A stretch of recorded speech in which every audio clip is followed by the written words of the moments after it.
So there are two numbers with difference 12। तो देखो सबसे पहले अज्यूम कर लेते हैं let A and B are those two numbers.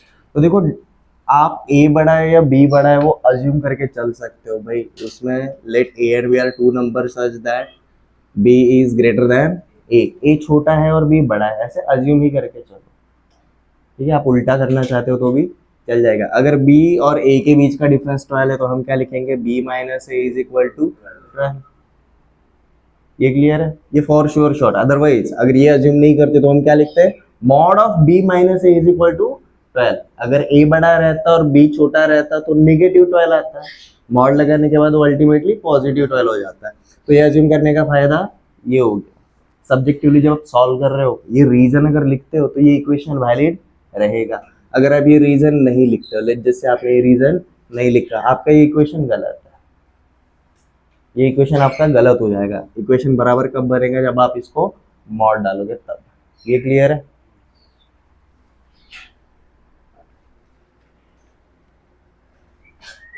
तो हमने b बड़ा है अज्यूम कर लिया, तो b minus a is equal to 12। हम इसको इक्वेशन 1 नहीं बोलेंगे, हम इसको इक्वेशन बोलेंगे 1।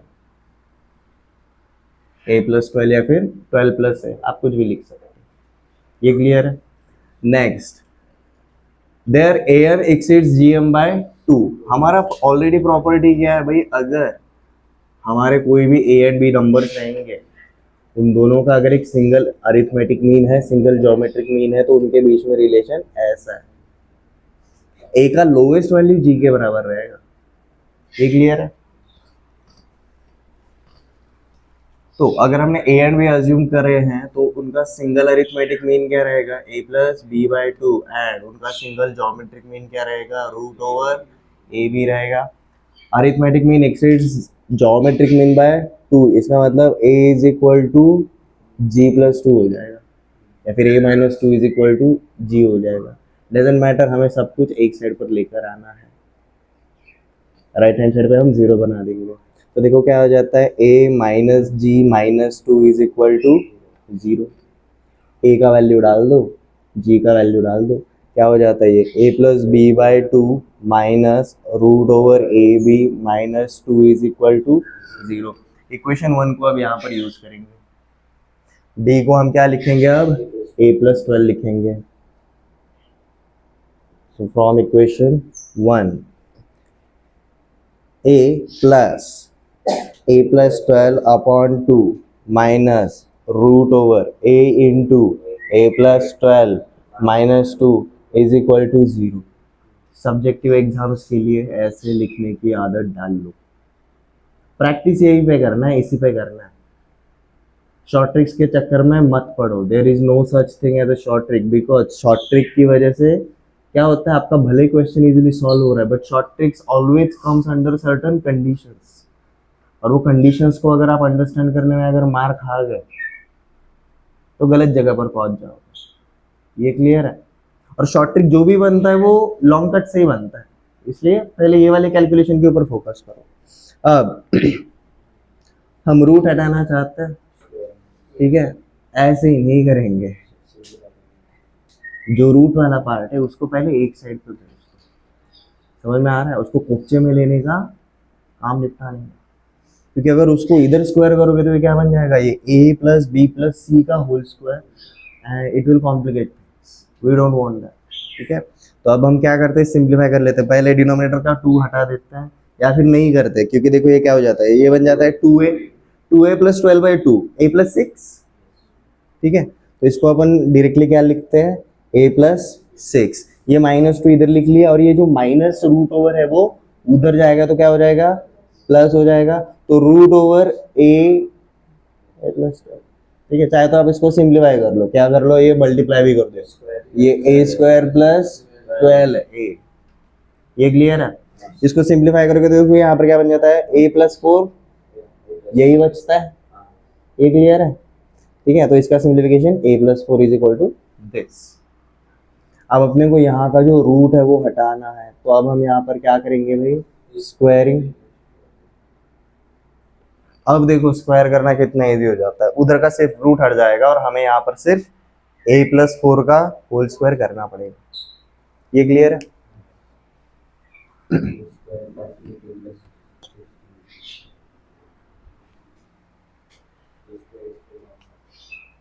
स्क्वायरिंग ए प्लस 4 का होल स्क्वायर क्या रहेगा जी? ए स्क्वायर प्लस 8a+16, और इधर का रूट हट जाएगा ए स्क्वायर प्लस 12a। ए स्क्वायर कैंसिल, 8 और 12 है ना, तो इधर बचेगा सिर्फ 4a। 4 इज इक्वल टू 16, तो a इज इक्वल टू क्या मिलेगा? 4। If a is equal to 4 then b is equal to क्या बन जाता है? 16। b इज इक्वल टू बन जाता है 16। ये क्लियर है? ये हो गया जी हमारा सब्जेक्टिव अप्रोच। ये क्लियर है? अब you will be like sir MCQs में इसके लिए शॉर्ट ट्रिक्स तो होना ही चाहिए। एमसीक्यूज के लिए इसके लिए शॉर्ट ट्रिक नहीं है, बट इसके लिए हम कौन सा मेथड यूज करेंगे? जुगाड़ मेथड। जुगाड़ मेथड। ये क्लियर है? हमें क्या फाइंड आउट करने के लिए बोला है? A and b find out करने के लिए बोला है। आपको ऑप्शंस दिए रहेंगे ए बी सी डी। सीधा ए और बी के जो वैल्यूज दिए रहेंगे ऑप्शन में, उनकी मदद से क्या करना है? आपको arithmetic mean and geometric mean calculate करना है। अब मजेदार बात, जो भी दो नंबर्स रहेंगे उनका geometric mean perfect natural number होना चाहिए, मतलब इन दोनों का प्रोडक्ट परफेक्ट स्क्वायर होना चाहिए। तो आगे बढ़ने का सबसे सस्ता तरीका यही है। ये क्लियर है? सीधा दोनों का प्रोडक्ट करके देखो भाई परफेक्ट स्क्वायर आता है कि नहीं। ऑप्शन में से 16 into 4 64, 64 is a perfect square. बात वहीं पर रैप अप हो गई। ये क्लियर है? अब भी नहीं हो रहा है भाई दोनों का, एम निकाल लो। 16 प्लस 4/2 10, वो 8 है, ये 10 है, दोनों का डिफरेंस 2 है। खत्म, लपेट लिया। हमें इस यहाँ से नीचे जाने की जरूरत पड़ेगी क्या एमसीक्यूज वाले एग्जाम के लिए? नहीं। वहां पर हम जुगाड़ मेथड में से कौन सा वाला यूज करेंगे भाई? सब्स्टिट्यूशन। ये क्लियर है एवरीवन?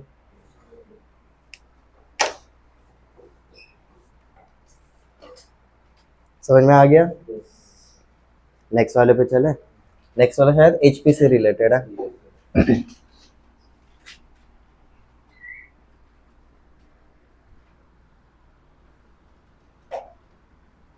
देखो एचपी में जब भी हम काम कर रहे हैं, हमने क्या बोला है भाई? हमें एपी के साथ सैंडविच खेलना है। सैंडविच मतलब there will be two process, जो हम सबसे पहले करेंगे और सबसे एंड में करेंगे। उसके बीच में जो भी करेंगे वो एपी के हिसाब से ही करेंगे। अगर कोई भी एचपी दिया है, अपन सबसे पहले उसको रेसिप्रोकल करेंगे, एपी के अंदर कन्वर्ट करेंगे। एपी का हमें सब कुछ आता है, सब आता है। एपी के हिसाब से कैलकुलेट करेंगे, एट दी एंड क्या करेंगे? वापस से रेसिप्रोकल करेंगे। ये क्लियर है? तो in an HP 15th term is 20 and 20th term is 15, then find out the 30th term. अब लेजस से हमारा A1 A2 A3 ये क्या शो करता है भाई? एक HP शो करता है। तो उसके अकॉर्डिंग 1/A1 1/A2 1/A3 ये क्या शो करेगा? एक AP शो करेगा। ये क्लियर है? Now according to this HP वाले टर्म्स दिए। 15th टर्म इज 20, मतलब हमारा 1/A15 will be 1/20 and 1/A20 will be 1/50। ये क्लियर है? और ये क्या है जी? हमारे एपी वाले टर्म्स है। एपी वाले टर्म्स। अब एपी में अगर देखेंगे तो हमारा 15th टर्म हम क्या लिखते हैं भाई? First term, right, plus 15 term है ना, तो 14 टाइम्स ऑफ डी, बराबर है।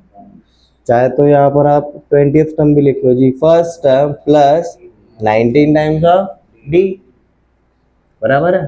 अब हम क्या करेंगे? हम 20th term minus 15th term करेंगे, तो मतलब this minus this, 1/1 cancel, 19d minus 14d 5d। 1/15 minus 1/20 करना है हमें, 1/15 माइनस 1/20 करना है। ठीक है, देखो क्या हो जाता है, ये 20 माइनस 15 अपॉन इन दोनों का प्रोडक्ट होता है 300। अब ये क्या हो गया, 5 हो जाता है, 5 से ये परफेक्टली डिवाइड हो जाता है, ये क्या हो जाता है 60। तो 5d इज इक्वल टू 60, तो d इज इक्वल टू देखो क्या हो जाता है, वापस 5 से इधर मल्टीप्लाई कर दो, बेसिकली क्या हो जाता है 1/300, 1/300, कॉमन डिफरेंस इज 1/300।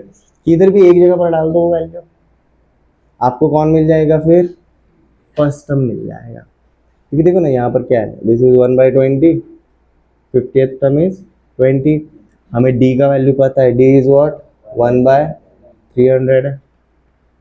ठीक है, हमें इसको सॉल्व करना पड़ेगा, सिंगल अननोन है, मिल जाएगा ये। ठीक है, अब इसको सिंप्लीफाई शुरू से ही करने के लिए कैसे जाएंगे,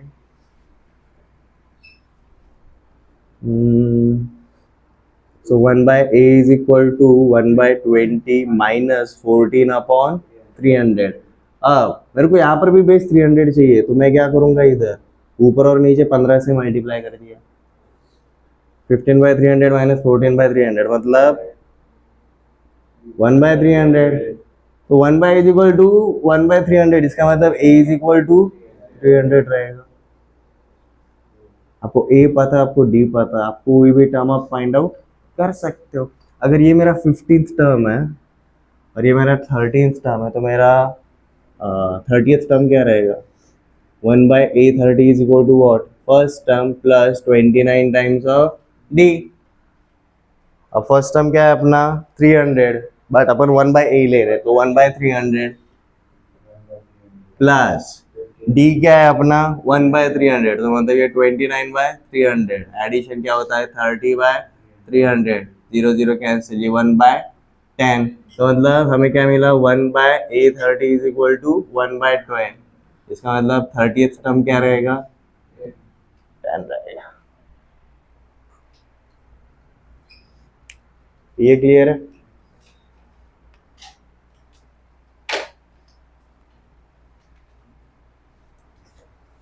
एचपी के लिए कोई शॉर्टकट नहीं है भाई, एचपी के लिए सब्जेक्टिव अप्रोच ही सब कुछ रहेगा। हाँ, अगर आप एचपी को अगर एपी में कन्वर्ट करते हो, तो एपी के जितने भी शॉर्ट ट्रिक्स है वो इसके ऊपर लगा सकते हो। बट दिक्कत क्या होती है पता है, जब आप एपी में कन्वर्ट करते हो ना, पहले नेचुरल नंबर थे, अब कैसे रैशनल नंबर्स आ रहे हैं, और रैशनल नंबर का कैलकुलेशन थोड़ा सा हेडेक देगा आपको, but please go through the process, और इसके थ्रू जाने की वजह से आप क्रॉस चेक भी कर सकते हो प्रोसेस के ऊपर।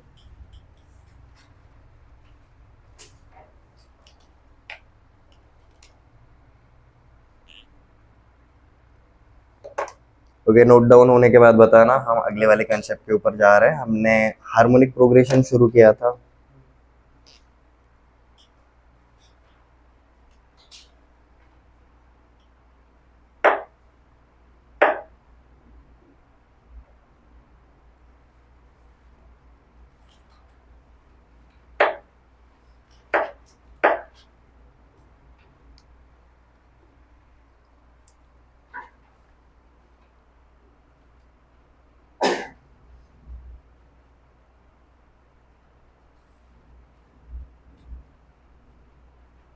देखो, एचपी के ऊपर compare to AP and GP कम क्वेश्चंस पूछे जाते हैं। सीक्वेंस एंड सीरीज में जब भी हम काम कर रहे हैं, सीक्वेंस के ऊपर तो आएगा ही आएगा। प्रोग्रेशंस के अंदर एपी, जीपी और एचपी, ये तीनों में से ज़्यादा क्वेश्चंस किसके ऊपर पूछे जाते हैं, एपी एंड जीपी के ऊपर। ठीक है, बट इसका मतलब ये नहीं कि हम एचपी को इग्नोर करेंगे।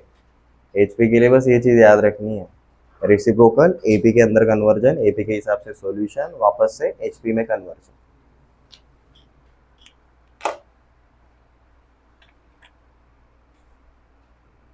हो गया नोट डाउन।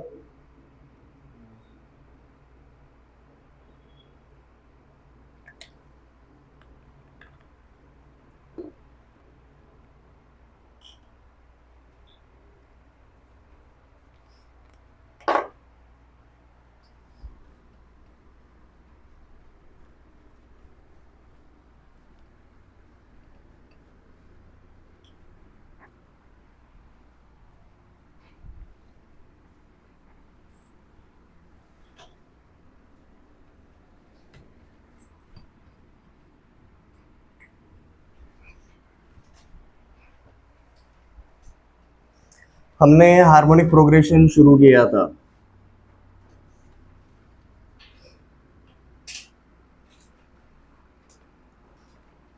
हार्मोनिक प्रोग्रेशन क्या रहता है, अगर कोई भी एक सीक्वेंस है सच दैट उसको रेसिप्रोकल करने के बाद मुझे वो अरिथमेटिक प्रोग्रेशन दे रहा है, तो जो ओरिजिनल सीक्वेंस रहेगा हम उसको क्या बुलाएंगे, हार्मोनिक प्रोग्रेशन बनाते हैं। उसका हमने डेफिनेशन भी लिखा था, उसका जनरल टर्म कैसे निकालते हैं हमने वो भी देखा था। नेक्स्ट टॉपिक पे आते हैं। अब देखो एपी और जीपी में हमने क्या देखा था, ये टॉपिक के बाद जनरल टर्म के बाद हमने क्या देखा था, nth term from the and देखा था। एचपी में अब तक पूछा नहीं गया वैसा कभी। Selection of terms for AP और जीपी देखा था, एचपी के लिए वैसा पूछा नहीं जाता। क्यों, हम उसको एपी में कन्वर्ट करके एपी वाला लगाएंगे सीधा। ये क्लियर है। इसके प्रॉपर्टीज ऑफ एचपी भी एग्जिस्ट नहीं करेंगे, क्योंकि रेसिप्रोकल करने के बाद अगर ये एपी बनता है तो भाई एपी के प्रॉपर्टीज इसको अप्लाई हो जाता है। समझ में आ रहा है। हम सीधा अपने नेक्स्ट टॉपिक के ऊपर आएंगे, that is harmonic mean. Summation भी नहीं पूछा जाता है इसका, सम भी नहीं पूछा जाता। हार्मोनिक मीन हम उसको बोल के चल रहे भाई H F.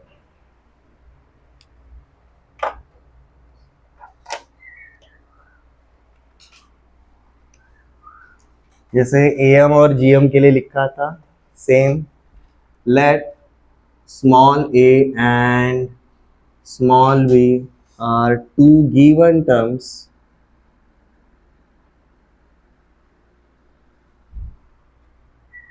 and n terms h1 h2 h3 up to hn are inserted between a and b such that a comma h1 comma h2 comma h3 up to hn comma b represents a harmonic progression। या फिर आप इसको ऐसा भी लिख सकते हो, such that के आगे 1/a comma 1/h1 comma 1/h2 comma 1/h3 up to 1/hn comma 1/b represents an arithmetic progression। ये दोनों में से आप कुछ भी बोलो तो भी चल जाएगा। ये क्लियर है एवरीवन। और देखो अब इसमें अगर कन्वर्ट कर दिया तो हमें पता है यहाँ पर हमें क्या करना रहता है। अगर ये एपी में अगर बन रहा है, हमें फर्स्ट टर्म पता है, और एपी के लिए और क्या पता होना चाहिए हमें, कॉमन डिफरेंस डी, बराबर है। और अपना डी का फॉर्मूला क्या है, last term minus first term divided by n+1। अपना डी तो सीधा वही है। तो इसके बाद अपन सीधा क्या लिखेंगे, अगर एपी में कन्वर्ट कर रहे हैं तो ये दोनों स्टेटमेंट लिख लेना बट प्लीज आप, ठीक है। डी इज इक्वल टू देखो क्या हो जाएगा, 1/b minus 1/a upon n+1। ये बन जाता है जी अपना डी। इसको अगर सिंप्लीफाई करोगे तो ये बन जाएगा जी आपका a minus B upon n+1 times of A B. ये डी बन जाता है। अब ए पता है डी पता है, आप सारे टर्म्स निकाल सकते हो। जैसे कि आपका 1/h1 क्या रहेगा, 1/a प्लस डी। 1/h2 क्या रहेगा, 1/a प्लस 2d। सिमिलरली आगे 1/hn क्या रहेगा, 1/a plus nd।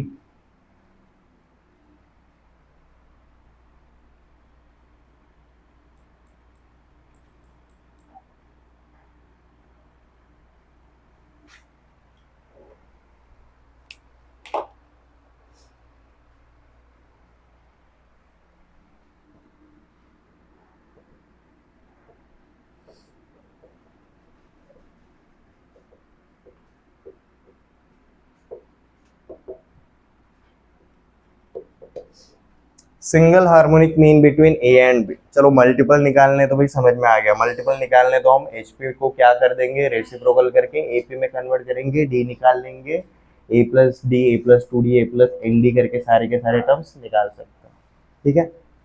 But what if अगर हमें सिंगल हार्मोनिक मीन निकालना रहेगा तो उसके लिए सेटअप देखो क्या है। तो let A comma capital H comma B represents a harmonic progression. Assume ही कर लेते हैं एच क्या है जी इसका, ए एंड बी का सिंगल हार्मोनिक मीन, अज्यूम ही कर लेते हैं। अगर ये ए एच पी शो करता है तो 1/a comma 1/h comma 1/b ये क्या शो करेगा, एक रिप्रेजेंट्स एन अरिथमेटिक प्रोग्रेशन। और जब भी तीन टर्म्स अरिथमेटिक प्रोग्रेशन में रहते हैं हम क्या जानते हैं, first term plus last term is equal to 2 times of middle term, बराबर है। First term plus last term is equal to 2 times of middle term. तो हम शुरुआत क्या करेंगे भाई, 2/h is equal to 1/a plus 1/b। अपने को क्या फाइंड आउट करना है मत भूलना, हमें कौन चाहिए, h चाहिए, तो अपन h को एक साइड पे रखेंगे, बाकी सब उधर भेज देंगे। ये क्लियर है। तो देखो इसको सिंप्लीफाई करेंगे, इसका सिंप्लीफिकेशन देखो क्या बनता है, ये बन जाता है आपका a plus B upon A B हो जाता है, ठीक है। अब यहाँ पर 2 इधर ऊपर मल्टीप्लीकेशन में, उधर जाएगा तो डिवीजन में, तो देखो हमें क्या मिलता है 1/h is equal to a plus B upon 2ab। But do we want 1/h और h, हमें h चाहिए, तो अब इसको क्या करेंगे, रेसिप्रोकल करेंगे। तो देखो हमें क्या मिलता है, h is equal to reciprocal, जो डिनोमिनेटर है वो न्यूमरेटर बनाओ, जो न्यूमरेटर है उसको डिनोमिनेटर बनाओ। तो अगर a एंड b अगर दिया रहेगा तो उनका हार्मोनिक मीन क्या रहता है, 2ab upon a plus B, 2ab upon a plus B. ये क्लियर है।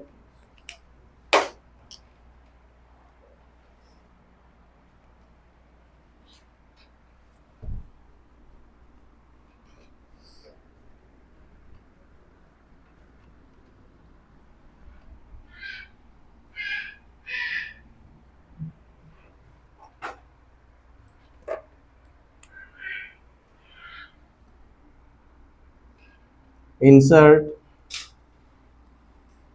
4 harmonic means between 1/5 and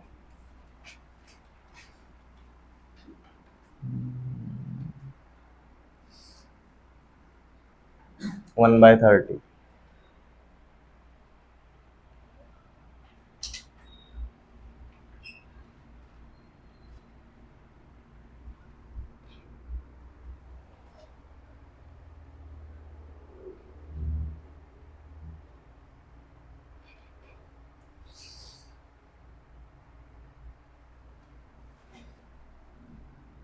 A, B, C are 3 terms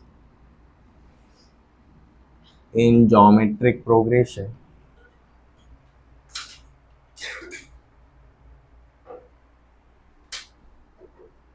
If 12 and 36 is harmonic mean between A and B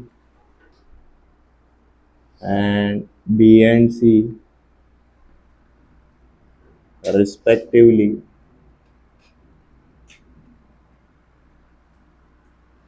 find A, B, C.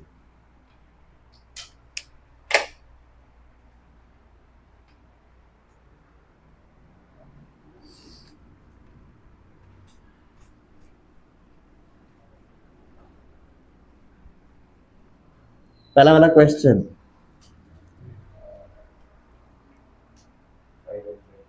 भाई HP में काम करना है, पहला step reciprocal, reciprocal करेंगे तो सीधा क्या अज्यूम करके चलना है। देखो इस टाइप के क्वेश्चन को सब्जेक्टिवली कैसा करना है, लेट कितने हार्मोनिक मीन है, 4 है ना, तो 1/h1 लेते टाइम ही ऐसा अज्यूम करके चलो। समझ में आ रहा है मैं क्या बोल रहा हूँ। 1/H1, 1/H2, 1/H3 and 1/H4 are four harmonic means between 1/5 and 1/30. ठीक है, इसका मतलब क्या रहेगा? 1/5, 1/H1, 1/H2, 1/H3, 1/H4, 1/30 represents an arithmetic progression. Wait, उल्टा हो गया, रेसिप्रोकल करना है ना, ऐसा हो जाएगा। ठीक है, और ये एपी रहेगा तो अपना सीधा डी वाला फॉर्मूला है। अपना डी वाला फॉर्मूला क्या रहता है भाई? बी माइनस ए अपॉन एन प्लस वन, ये है जी अपना डी वाला फॉर्मूला।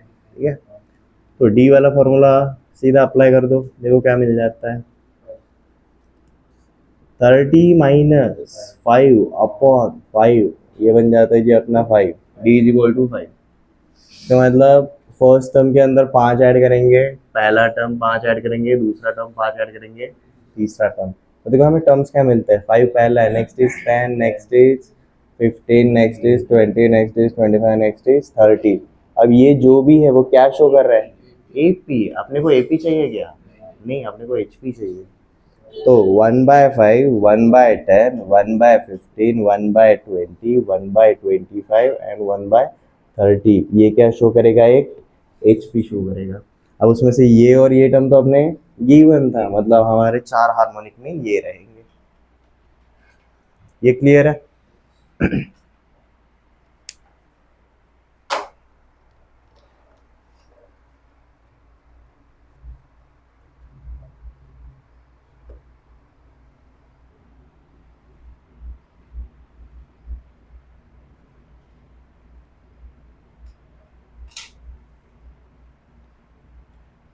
इसलिए हम एचपी का ज्यादा टेंशन नहीं लेते।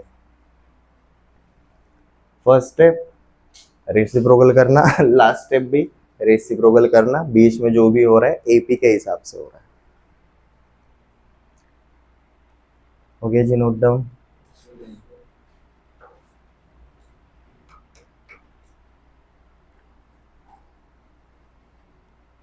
देखो अपना क्लास का जो टाइम रहता है, लेक्चर का जो टाइम रहता है, उसमें लेक्चर में अगर अंडरस्टैंड हो रहा है very nice, very good. But अगर नहीं हो रहा है एटलीस्ट जल्दी से नोट डाउन कर लिया तो लिखते टाइम अंडरस्टैंड हो जाएगा। नहीं होगा तब मैं लिखूंगा ऐसा मत करो, लिखते टाइम ही हो। और फिर भी अगर नहीं हो रहा है तो भाई आप खुद के रिवीजन वाले टाइम में कर सकते हो।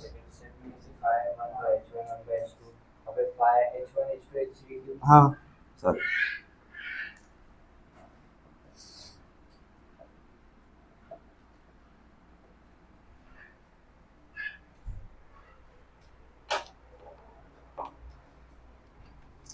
ओके, नेक्स्ट वाले सॉल्यूशन पे चलें। अब देखो यहाँ पर हमें फाइंड आउट करने के लिए कितनी टर्म्स है?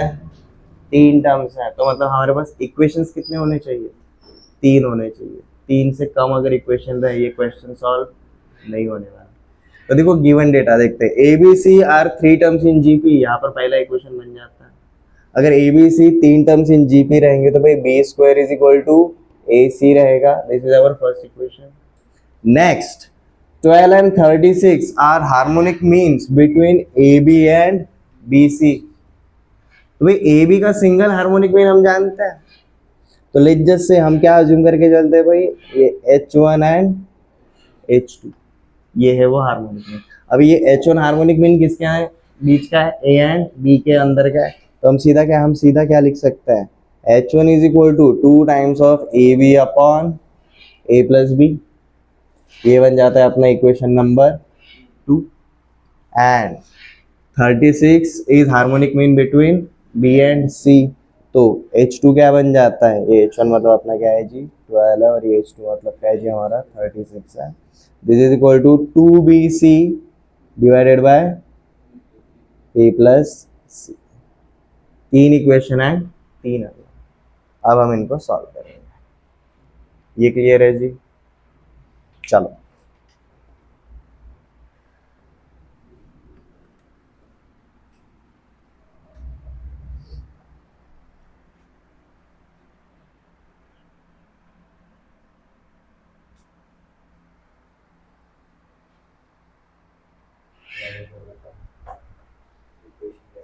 इक्वेशंस कैसे बने, सिंगल सिंगल पार्ट देख लिया जी हमने। A B C are three terms in GP, this result to our first equation.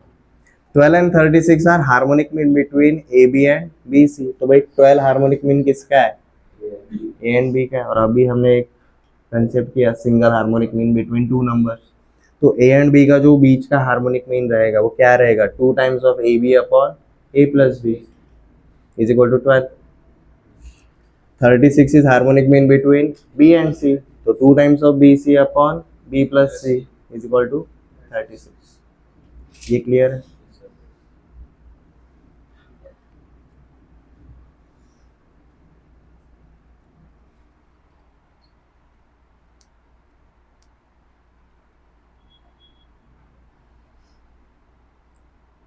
और देखो तीनों इक्वेशन में कॉमन एक ही टर्म है बी, बी, ठीक है। तो हम क्या करेंगे भाई, 2 और 3 को यूज करेंगे and we will try to eliminate A and C, and A and C को कन्वर्ट करना चाहेंगे बी के अंदर। ये क्लियर है। और ए और सी को कन्वर्ट करने के लिए हम इक्वेशन 1 को भी यूज करेंगे। अब देखो यहाँ पर बीच में 36 इज मल्टीपल ऑफ 12, तो मैं इक्वेशन 3 डिवाइडेड बाई इक्वेशन 2 अगर करूं तो एलएचएस में मुझे 3 मिल जाता है। यहाँ पर क्या हो जाएगा, डिवीजन में जा रहा है ना, तो भाई ये डिनोमिनेटर में आएगा और ये न्यूमरेटर में जाएगा। समझ में आ रहा है। तो स्टेप बाय स्टेप करते हैं। जब तक आप इन इक्वेशंस को ऑब्जर्व नहीं करोगे तब तक नहीं सूझेगा नेक्स्ट स्टेप क्या है। हम क्या कर रहे हैं, 3 डिवाइडेड बाय 2 कर रहे हैं। तो देखो यहाँ पर क्या हो जाएगा, 36/12 एलएचएस में, आरएचएस पे स्टेप बाय स्टेप लिख लो। 3 डिवाइडेड बाय 2 ना, तो 2BC upon B plus C divided by 2AB upon A plus C. ठीक है, ये दोनों साथ में जाएंगे और जो बचे वाले रहेंगे वो साथ में जाएंगे। ये क्लियर है। ठीक है, यहाँ पर क्या बचा 3, वहां पर क्या हो जाएगा 2 times of B C into A plus B divided by 2 times of A B into B plus C. 2 और 2 कैंसिल हो गया, ये मल्टीप्लीकेशन परफॉर्म करो। 3 इज इक्वल टू क्या हो जाता है, A B C plus B square C divided by A B square plus A B C.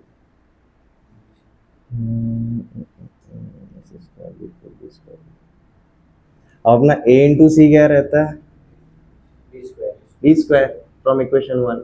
तो जहां जहां पर a एंड c मल्टीप्लीकेशन में साथ में है वहां पर क्या सीधा लिख देंगे। ठीक है, तो since B square is equal to A C, तो अपन ए सी को सीधा बी स्क्वायर लिख देंगे। तो देखो ये ए सी हो जाता है बी स्क्वायर, तो ये टोटल टर्म बन जाएगा बी क्यूब, ये भी टर्म बन जाता है बी क्यूब। अब ऊपर से और नीचे से बी स्क्वायर कॉमन ले सकते हैं। ठीक है, तो देखो क्या बन जाता है, 3 is equal to B square अगर कॉमन ले लिया, अंदर बचता है बी प्लस सी, और यहाँ पर क्या बचता है, बी स्क्वायर कॉमन ले लिया तो A plus B square cancel. अब देखो क्या बन जाता है आपका, 3a plus 3b is equal to B plus सी।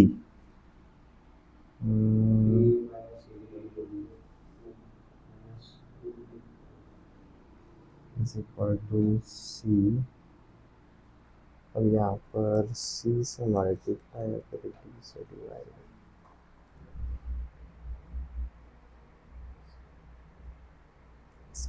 आगे नहीं जाए।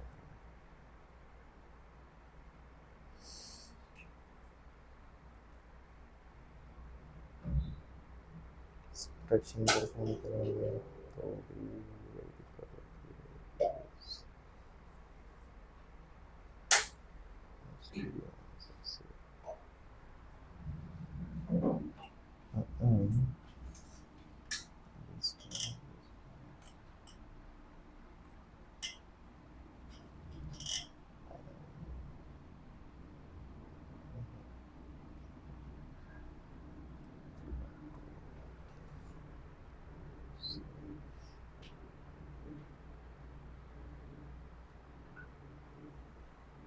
तो वापस यूज हो जाता है, सिंगल इक्वेशन चाहिए।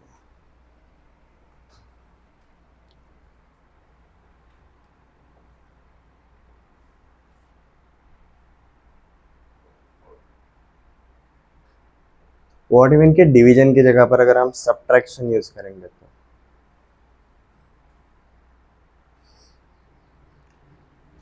वो एक तरीका हो सकता है।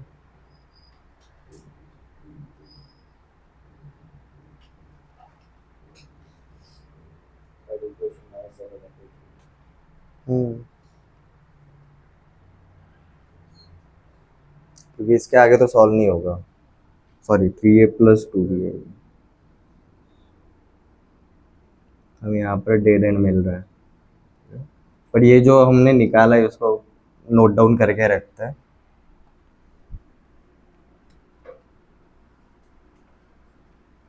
3/2 से तो नहीं। What if we perform 3 - 2? 36 - 12, 24. Now this minus this, 2 common ले लिया शुरू से ही, तो ब्रैकेट में रहेगा BC/B+C माइनस AB/A+B। यहाँ पर बचा 12, तो 12 इज इक्वल टू, यहाँ पर अब सिंप्लीफाई कर लेते हैं, A+B into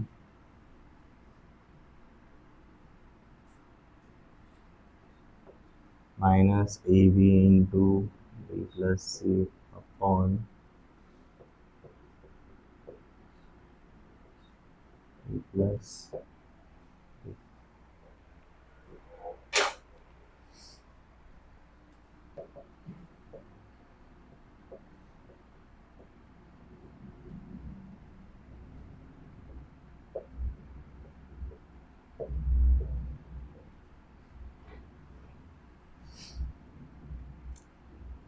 AB plus AC plus B²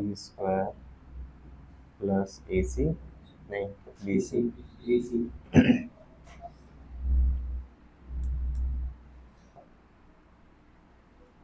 AC is nothing but B² हो जाता है।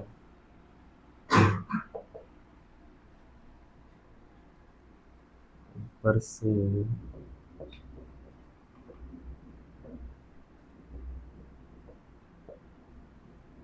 पर नीचे से 2B² प्लस B कॉमन लेने के बाद A+C बचता है, बाकी B काट के कोई फायदा नहीं है।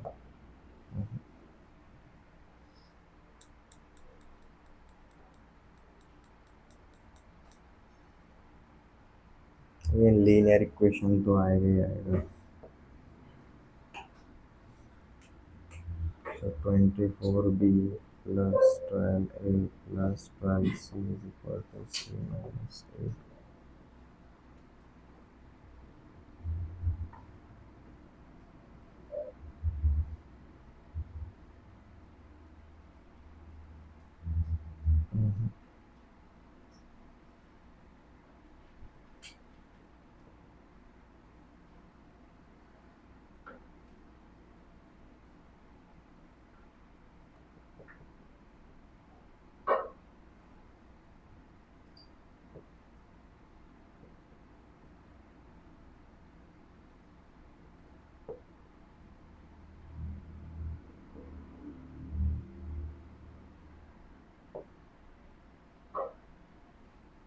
इसके आगे और सिंप्लीफाई नहीं होगा।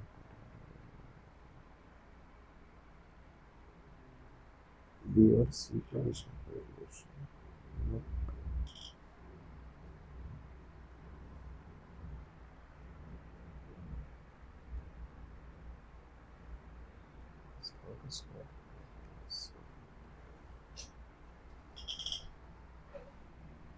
A इंटू C का वैल्यू निकालेंगे और B का वैल्यू नहीं निकलेगा।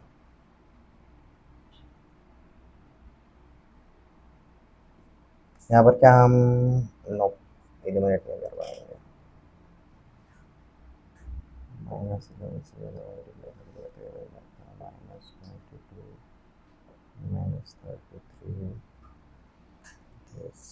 ऐड करेंगे तो 0 ये बन जाएगा हमारा।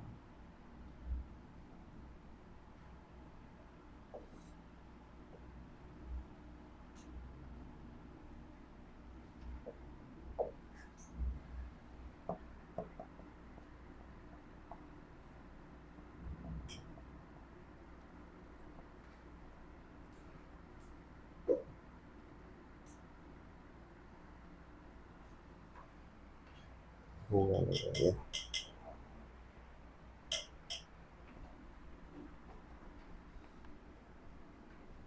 ना डिवीजन से होगा ना सब्ट्रैक्शन से होगा।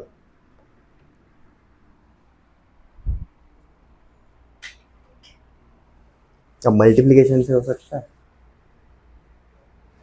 ठीक है, ओके, तो काम करते हैं भाई, ये सिंगल ही क्वेश्चन रहेगा और इसको होमवर्क के लिए लेकर चले। अब देखो आपको दो चीजें तो पता चल गई, ना डिवीजन से हो रहा है ना डिफरेंस से हो रहा है। ठीक है, नेक्स्ट ऑप्शन अपने पास क्या रहेगा,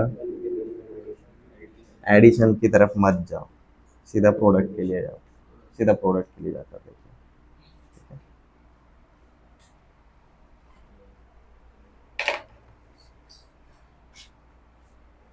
अब मजेदार बात, ऐसे क्वेश्चंस रेयरली मिलते हैं जिनके ऊपर वो वाले मेथड्स अप्लाई नहीं कर सकते जो नॉर्मली होने चाहिए, जो नॉर्मली होने चाहिए। या फिर थोड़ा सा पीछे जाते हैं, अगर ए और बी का हार्मोनिक मीन अगर 12 है तो अपन सीधा क्या बोलेंगे भाई, 1/12 1/b is in A P. ठीक है, तो इसके हिसाब से जाओ, सीधा फॉर्मूला मत अप्लाई करो। ठीक है, इसको ए पी वाला अप्लाई करके देखो, and 1/b 1/36 and 1/c is in A P, ये भी ए पी में है, तो इधर ए पी वाला अप्लाई करके देखो, और जहां जहां पर आएगा पार्ट, ठीक है, इनका प्रीवियस वर्जन पे जाओ, वो वाला ट्राई करके देखो। मुझे लगता है ये वाली जगह से बेटर चांसेस है। ठीक है, प्रोडक्ट में कंपैरेटिवली थोड़े कम लगा है।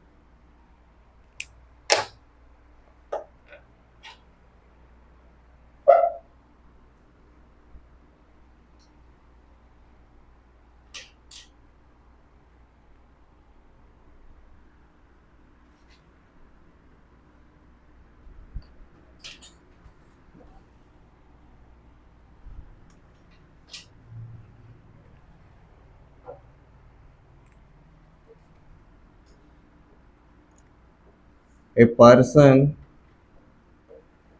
travels from capital P to Q at the rate of 20 kilometer per hour and returns back at the speed of 30 kilometer per hour. Find his average speed.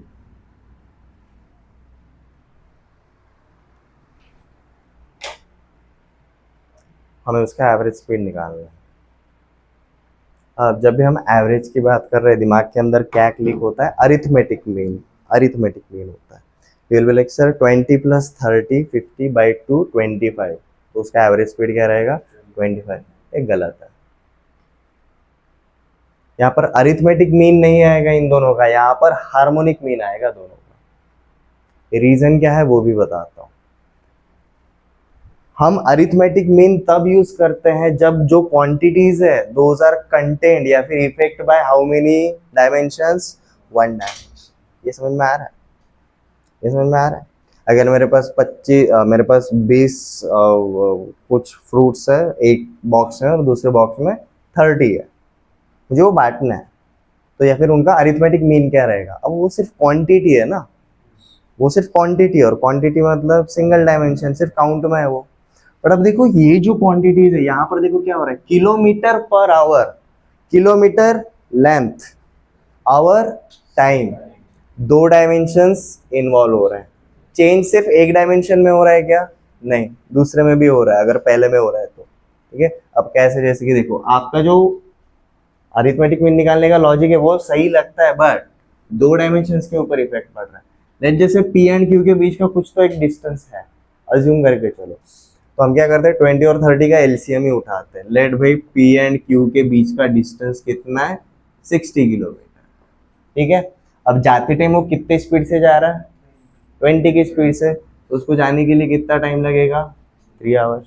वापस आते time कौन सी स्पीड से आ रहा है, 30, उसको कितना टाइम लगेगा, 2 आवर्स। अब उसने जर्नी जो किया वो क्या गया, वो 60 गया और 60 आया।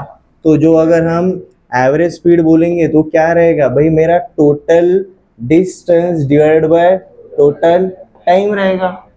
मेरा टोटल डिस्टेंस कितना है 120, मेरा टाइम कितना है देखो 5 आवर्स, 5 आवर्स, ठीक है। एंड 120/5 कितना रहता है 24, और ये 24 क्या रहेगा किलोमीटर पर आवर, क्योंकि देखो ना ऊपर कौन है डिस्टेंस है, नीचे कौन है टाइम है। आपको एवरेज स्पीड पूछा है, क्या स्पीड एक लाइक स्पीड अपना बेसिक डायमेंशन है क्या, प्राइमरी डायमेंशन है क्या स्पीड, नहीं, speed is derived, speed is a derived, it's not primary. Distance per unit time ये रहता है स्पीड। तो जब भी आपको ऐसे यूनिट्स के बारे में पूछा जाता है वहां पर हार्मोनिक मीन निकालना पड़ता है, ना कि अरिथमेटिक मीन। ये क्लियर है एवरीवन? अब देखो 20 और 30 का हार्मोनिक मीन चाहिए तो अपना सीधा formula 2 times of A plus B apply करके देखो, यहाँ पर इसके ऊपर हार्मोनिक मीन मिल जाता है आपको। आपको आंसर क्या मिलना चाहिए 24। तो 2 times of 20 into 30 divided by 20 plus 30 that is 50। Cancel cancel cancel, एक ही जाएगा बस, ठीक है। ओके, यहाँ पर 5 5 4 जा 4 3 जा 12 12 2 जा 24 आ गया आंसर। हार्मोनिक मीन रहेगा ना कि अरिथमेटिक। ये क्लियर है?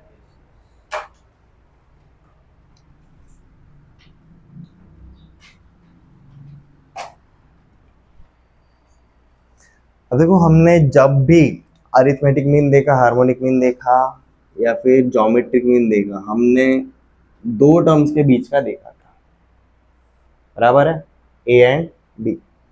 तो अगर मेरे कोई भी दो टर्म्स है ए एंड बी तो उनके बीच का अरिथमेटिक मीन सिंगल ए अगर रहेगा, ज्योमेट्रिक मीन सिंगल जी अगर रहेगा, and harmonic mean single H अगर रहता है, तो हमारा अरिथमेटिक मीन क्या रहेगा a+b/2, ज्योमेट्रिक मीन रहेगा √ab एंड हार्मोनिक मीन रहेगा 2ab/a+b। ये याद रखना। एपी जीपी एचपीसी का है तो भाई दो नंबर्स अगर गिवन रहेंगे तो उनके अंदर का single arithmetic mean, single geometric mean, single harmonic mean पता होना ही चाहिए। ये क्लियर है?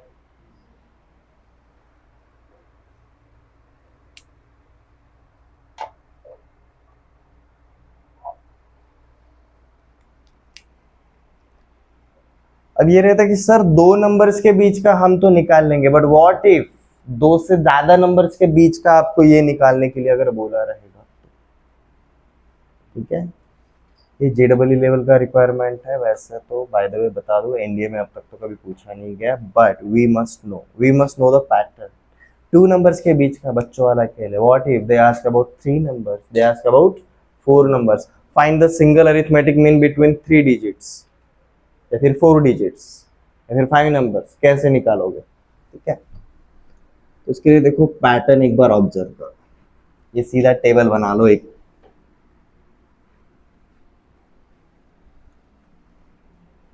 ये एक्स्ट्रा ऑब्जर्वेशन है और ये फॉर्मूले बुक में जाना चाहिए। यहाँ पर हम क्या फाइंड आउट करेंगे, arithmetic mean, geometric mean and harmonic mean, और यहाँ पर हमारे नंबर ऑफ टर्म्स कितने हैं उसके अकॉर्डिंग हम फॉलो करेंगे। अब सिर्फ दो नंबर्स अगर रहेंगे तो हमने निकाला था अरिथमेटिक मीन क्या रहता है भाई a+b/2 रहता है, ज्योमेट्रिक मीन क्या रहता है भाई a×b का पावर 1/2 रहता है। मैं जानबूझ के ऐसा लिख रहा हूँ, क्यों, पैटर्न आपको यहीं पर दिखेगा। और हार्मोनिक मीन क्या रहता है वो बता देता हूँ। हार्मोनिक मीन को हम 1/h करके निकालेंगे, रीजन पता है ना, h अगर हार्मोनिक मीन है तो 1/h अरिथमेटिक मीन है, ठीक है। और ये 1/h अगर हो रहा है तो ये भी क्या बनेगा 1/a एंड 1/b, तो ये क्या रहेगा 1/a प्लस 1/b/2। इसी का सिंप्लीफिकेशन मतलब अपना h रहता है, दैट इज 2ab/a+b। ऐसा सीधा एक टेबल बना, ठीक है। What if they ask for the arithmetic mean, geometric mean and harmonic mean single between three terms A B and C. वही पैटर्न यहाँ पर अरिथमेटिक मीन में क्या हो रहा है, ये दो टर्म्स का सम हो रहा है divided by number of terms हो रहा है। पैटर्न समझ में आ रहा है? यहाँ पर ये क्या रहेगा, a plus B plus C divided by 3, ये रहेगा जी single arithmetic mean between A B C.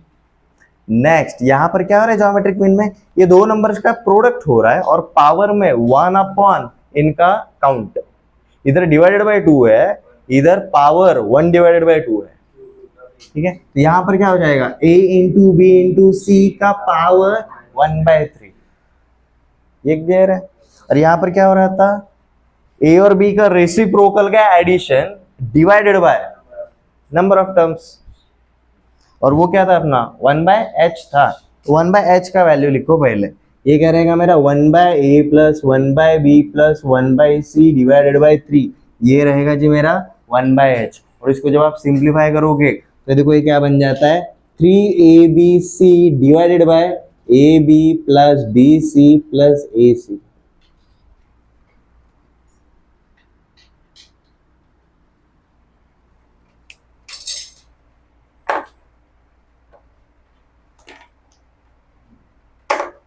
And finally मैं सिर्फ चौथे वाले के लिए बताऊंगा, उससे ज़्यादा कभी पूछा तो गया नहीं है, बट आपको पैटर्न तभी दिखाई देगा एक better. Next, what if they ask out A B C and D, उसी पैटर्न को फॉलो करेंगे। यहाँ पर क्या आएगा जी हमारा a plus B plus C plus D by 4, यहाँ पर आएगा a b c d का पावर 1/4, यहाँ पर क्या रहेगा 1/a plus 1/b plus 1/c plus 1/d divided by 4। इसको सिंप्लीफाई करने के बाद मिलेगा भाई 4abcd divided bye abc plus bcd plus acd plus A हट गया, सी हट गया, सी अब abd।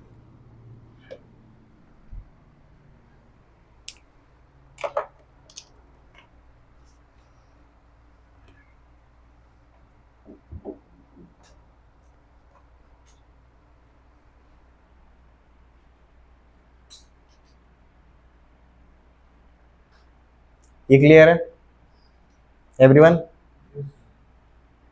अब देखो, हमने ज्योमेट्रिक मीन देखने के बाद relation between arithmetic mean and geometric mean देखा था, याद है?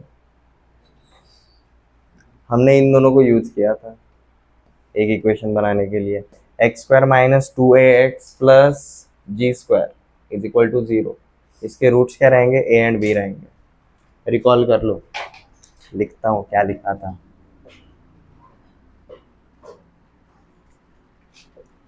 X square minus 2ax plus G square is equal to 0 has a and b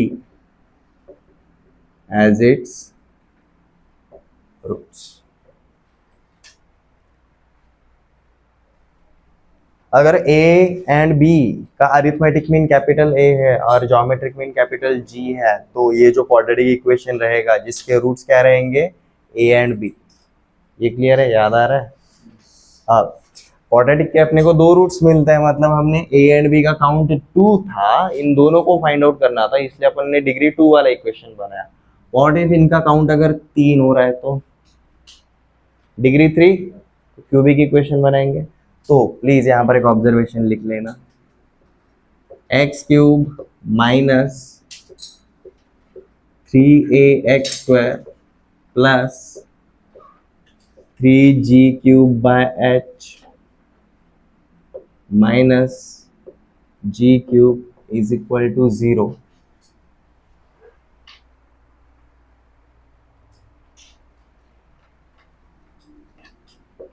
has a comma b comma c as its roots, where capital A, capital G, capital H are arithmetic mean, geometric mean and harmonic mean of A B and C. और वो AGH का value अगर नहीं समझ में आ रहा है तो भाई टेबल को फॉलो करो, बेसिकली हम उनकी बात कर रहे हैं। ये क्लियर है?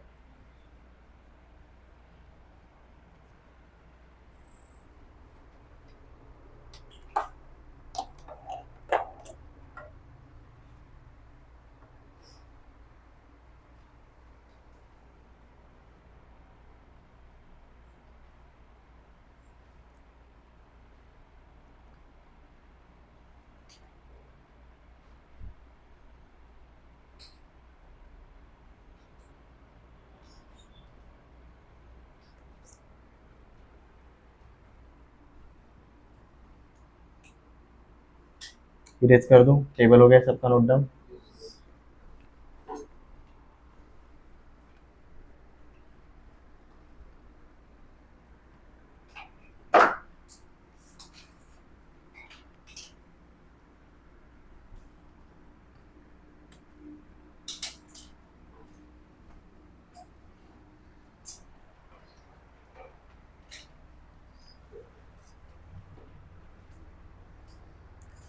इसके बाद एक और ऑब्जर्वेशन लिखना जी।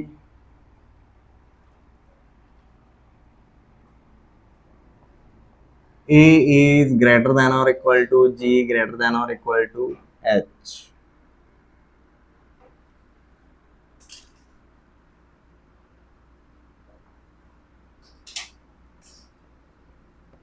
और एनी नंबर्स हमारे दो रहे, तीन रहे, चार रहे, पांच रहे, कितने भी रहे, ए बी रहे या फिर ए बी सी रहे या फिर ए बी सी डी रहे, उनका जब भी आप single arithmetic mean, geometric mean and harmonic mean निकाल रहे हो, उनके बीच में रिलेशन ये रहेगा, ए हमेशा बड़ा रहेगा, एच हमेशा छोटा रहेगा, जी उन दोनों के बीच में। दो पकड़ो, तीन पकड़ो, कितने भी पकड़ के चलो। ये क्लियर है एवरीवन?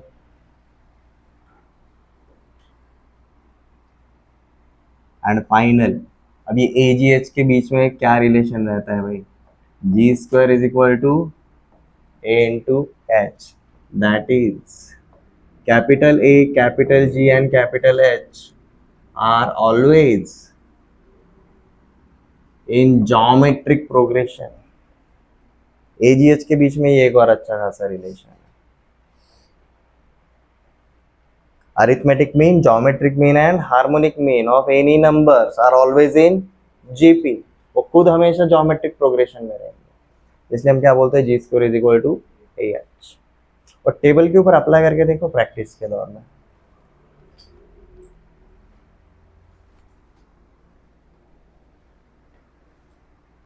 ये क्लियर है? हमारा हार्मोनिक प्रोग्रेशन यहीं पर कंप्लीट हो जाता है। हम नेक्स्ट टॉपिक जो देख रहे हैं उसके बारे में बताता हूँ। ये ऐसा टॉपिक है जो एनडीए में नहीं है बट स्टेट बोर्ड में है, ठीक है? That concept is called as AGP, arithmetico geometric progression, ठीक है? नाम से ही समझ में आ गया होगा, ये ऐसा प्रोग्रेशन है जिसके अंदर आपको AP भी दिखेगा एज वेल एज GP भी दिखेगा। ये क्लियर है? हो गया नोट डाउन सब?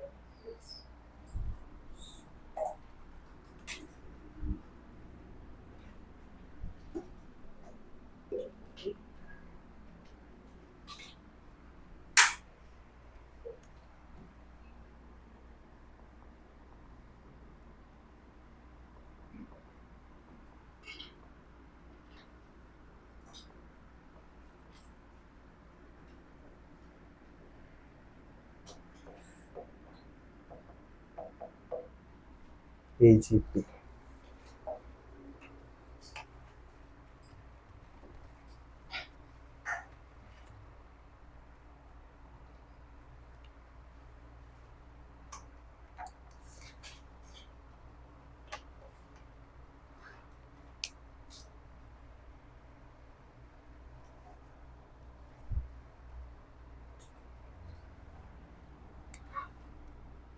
a sequence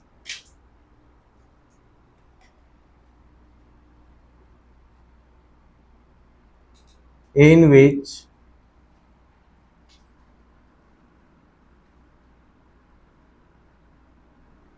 every term is a product of corresponding terms of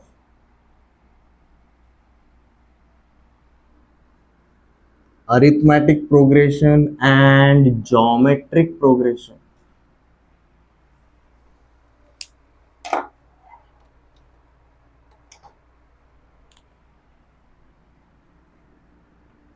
Is called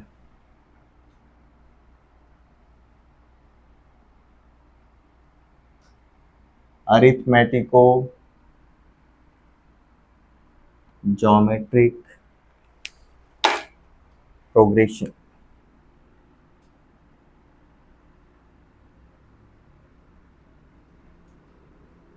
लिखते टाइम हम सीधा लिखेंगे AGP, बोलते टाइम भी AGP, बहुत लंबा नाम है, बहुत लंबा नाम है। ये क्लियर है? अब देखो इसमें हम ना कॉमन डिफरेंस की तरफ देख रहे हैं ना कॉमन रेशियो की तरफ देख रहे हैं। तो देखो डेफिनेशन को अंडरस्टैंड कर लो। पहली चीज हम क्या जानते हैं, हम किसके बारे में बात करें, प्रोग्रेशन की बात करें, but every progression is a kind of a sequence. तो सीक्वेंस इन विच हर एक टर्म क्या है actually, it's a product of corresponding terms. Corresponding terms मतलब इसका पहला तो उसका भी पहला, इसका दूसरा तो उसका भी दूसरा, इसका तीसरा तो उसका भी तीसरा, इस हिसाब से of arithmetic progression and geometric progression.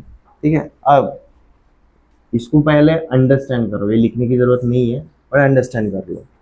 मतलब अगर ये मेरा फर्स्ट टर्म रहेगा, ये मेरा सेकंड टर्म रहेगा, ये मेरा थर्ड टर्म रहेगा, ये मेरा फोर्थ टर्म रहेगा, तो corresponding terms of AP and GP बोल रहे हैं ना, तो भाई अपन करस्पॉन्डिंग टर्म्स लेकर ही चलते हैं। ये क्लियर है एवरीवन? अब दोनों जगह पर पहले कुछ नहीं है, एपी और जीपी में जो पहला टर्म रहता है क्या उसके साथ कॉमन डिफरेंस होता है? नहीं। क्या उसके साथ कॉमन रेशियो होता है? नहीं रहता। ये समझ में आ रहा है? तो दोनों जगह पर तो ये ए ही रहेगा। एपी में नेक्स्ट टर्म क्या रहेगा? A plus D. Next term क्या रहेगा? A plus two D. Next term क्या रहेगा? A plus three D. ये है जी इसके करस्पॉन्डिंग टर्म्स, मतलब फर्स्ट सेकंड थर्ड फोर्थ। अब जीपी के उसी के साथ A R, A R square, A R cube, इस हिसाब से। ठीक है, तो अगर मैं ए जी पी के लिए अगर देखने के लिए जा रहा हूँ तो क्या रहेगा भाई, पहला टर्म तो वही रहेगा, ये सीधा प्रोडक्ट मतलब पहला टर्म तो वही रहेगा। नेक्स्ट टर्म में क्या हो जाएगा? डी भी ऐड होगा, आर से मल्टीप्लाई भी होगा। डी ऐड हो रहा है, एपी में क्या हो रहा है, हर एक टर्म के साथ डी ऐड हो रहा है और आर मल्टीप्लाई हो रहा है। तो एजीपी में क्या होगा, हर एक टर्म के साथ आपका डी ऐड भी होगा और आपका आर मल्टीप्लाई भी हो जाएगा। ठीक है, तो ये क्या बन जाएगा हमारा ए स्क्वायर। सीधा प्रोडक्ट करोगे क्या? तो क्या बोला, फर्स्ट टर्म वैसा का वैसा ही रहेगा। यहाँ पर देखो क्या हो रहा है, ये चीजें हो रही है, बस ऐसे सोचो, plus D N into R, plus D N into R. ठीक है, ये क्लियर है? नया पार्ट क्या आ रहा है वो देखो, हर एक बार डी ऐड होते हुए आ रहा है। तो यहाँ पर क्या हो जाएगा, अगर पहला टर्म ए है तो नेक्स्ट टर्म रहेगा A plus D. A P का पार्ट ले लिया, आर का पार्ट क्या है, into R, A plus D into R. यहाँ पर नेक्स्ट पार्ट क्या रहेगा, A plus two D into R square. यहाँ पर A plus three D into R cube. समझ में आ गया? दोनों का लिटरल प्रोडक्ट नहीं है, common difference is getting added as well as common ratio is getting multiplied. ये क्लियर है? इसका रिप्रेजेंटेशन नंबर्स के ऊपर कैसा होता है वो देखो एक बार। लेट जैसे मेरा एक एपी है, 3, 5, 7, 9, इस हिसाब से। अब यहाँ पर मेरा कॉमन डिफरेंस क्या रहेगा, 2 रहेगा। ठीक है, और मेरा एक जीपी है लेट जैसे 1, 3, 9, 27। अब ये जो जीपी है उसके मेरा कॉमन रेशियो क्या है, 3 है। बट जो एजीपी रहेगा उसका रिप्रेजेंटेशन कैसा रहता है मैं बता दूं, सीधा प्रोडक्ट करके नहीं आता है कभी भी। नहीं आता है ये क्या करेगा, ये 3 into 1 लिखा जाएगा, यहाँ पर 5 into 3 लिखा जाएगा, नेक्स्ट इसमें 7 into 9 लिखा जाएगा, नेक्स्ट इसमें 9 into 27 लिखा जाएगा। आपका जो फर्स्ट टर्म रहेगा, selection of first terms will show you its AP वाला behavior and the second terms will show you GP वाला behavior। तो AGP जो रहता है वो इस तरीके से रिप्रेजेंट होता है, तो उसको पहचानना काफी इजी है। ये क्लियर है? पहला वाला टर्म्स हर एक के AP वाला शो करेंगे, दूसरे वाले टर्म्स आपको GP वाला शो करेंगे। क्लियर है? इफ नीडेड स्टेटमेंट लिखने के बाद एक छोटा सा पैटर्न लिख लो, मतलब एग्जैक्टली क्या हो रहा है, ठीक है, एंड आफ्टर दैट वो एग्जांपल भी लिख लो, रिप्रेजेंटेशन ऑफ AGP, इसके हिसाब से बेसिकली क्या हो रहा है।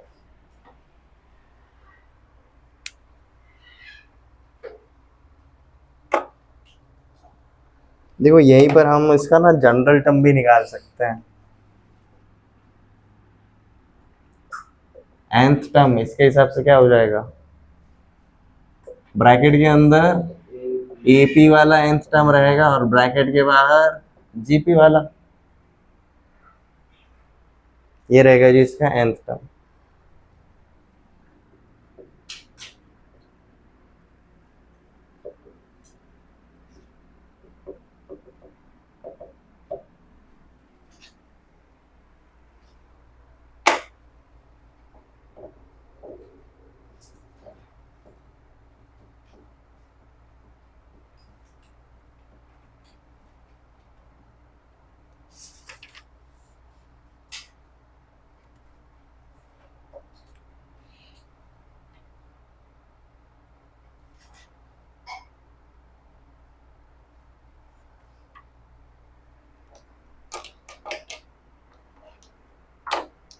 ओके जी, note down at least left side.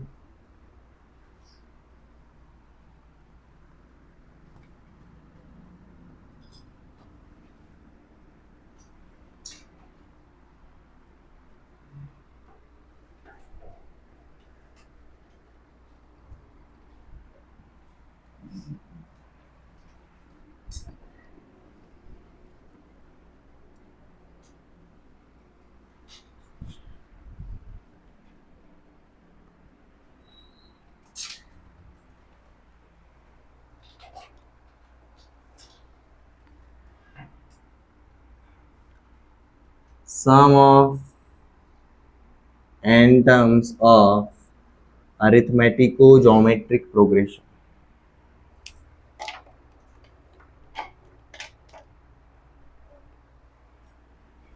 देखो इसका हमें एक्चुअली डायरेक्ट फॉर्मूला ही रटना बेहतर होता है, बट हम हमारे क्लास नोट्स के अंदर लिखेंगे ये फॉर्मूला आया कहाँ से, ठीक है। आई नो जरूरत नहीं लगती है बट प्लीज। तो भाई लेट, हमें जो समेशन निकालना है अपन सीधा उसको क्या बोल के चलेंगे, Sn। अब हमारा फर्स्ट टर्म क्या है, a है, नेक्स्ट टर्म क्या है जी हमारा a plus D into R, उसके नेक्स्ट टर्म क्या है जी a plus 2d into R square. समझ में आ रहा है? तो ये एंड तक क्या आ जाएगा, a plus n minus 1 times of d r का पावर n माइनस 1, इस हिसाब से जा रहा है, ठीक है। और लेजस से हमने इसको बोल दिया भाई इक्वेशन नंबर 1।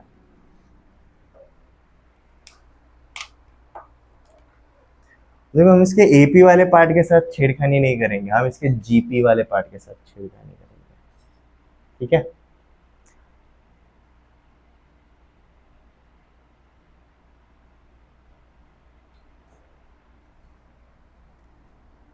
ये जो हमारा इक्वेशन नंबर 1 है, हमने क्या किया जी, इसके साथ इसको r से मल्टीप्लाई कर दिया, तो ये क्या बन जाएगा, r मल्टीप्लाइड विथ Sn।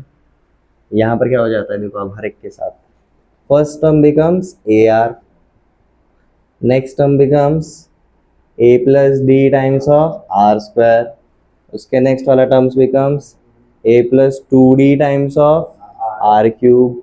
और देखो बेसिकली क्या हो जाएगा, ये A plus N minus one D times of R to the power N, ये बन जाएगा।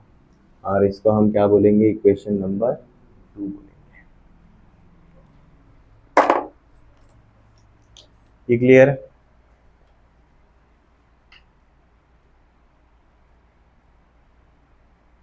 एवरीवन, अब यहाँ पर ध्यान देना, ये दोनों इक्वेशंस के बीच में गैप क्यों रखा है, क्योंकि जब हम इस ब्रैकेट को एक्सपेंड करेंगे तब समझ में आएगा कि भाई हमने ये जो कुछ भी किया उसके पीछे रीजन क्या है।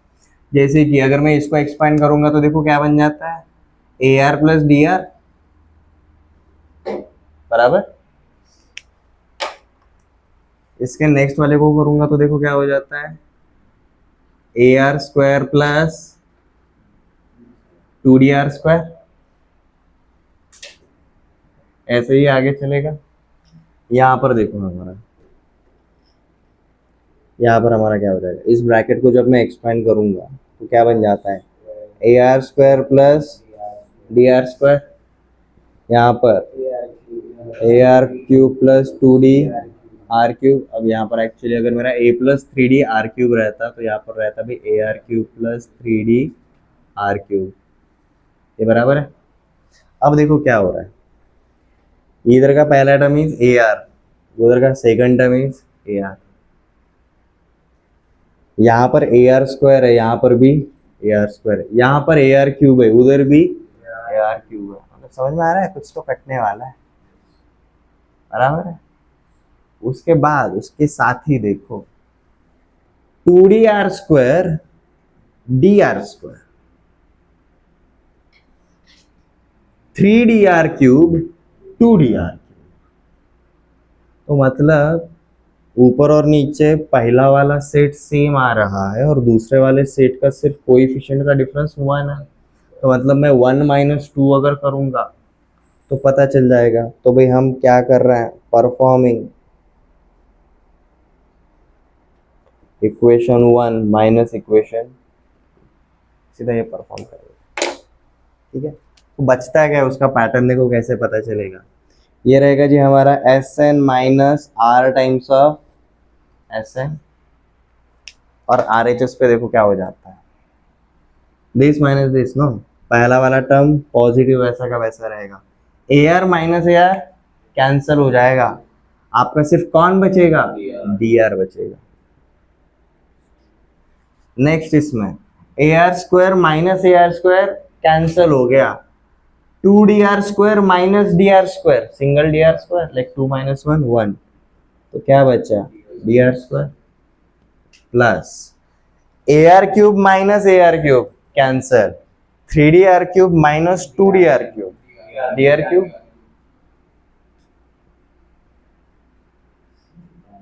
ठीक है।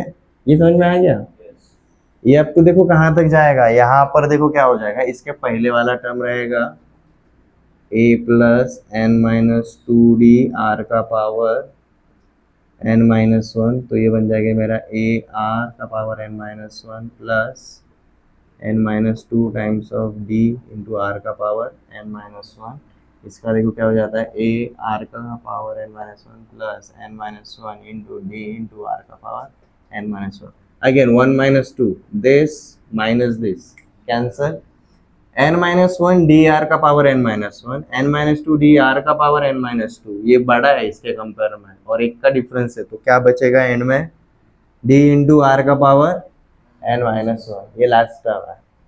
और यहाँ पर देखो ये वाला टर्म एक एक्स्ट्रा बचेगा क्योंकि इसको काटने वाला कोई मिला ही नहीं, ठीक है। तो ये टर्म ऐसा का ऐसे ही लिख देंगे, दिस इज, या R to the power N से मल्टीप्लाई भी कर ही देता है या फिर ऐसे ही छोड़ देता है, फर्क नहीं पड़ता, क्या, A plus N minus 1 times of D into R का पावर एन, ऐसा का वैसे ही छोड़ दिया, ठीक है। This is our first term, this is our फिलहाल लास्ट टर्म। अब ये दोनों टर्म्स को छोड़ के ये बीच वाले टर्म की तरफ ध्यान देना, ये क्या शो कर रहा है, एक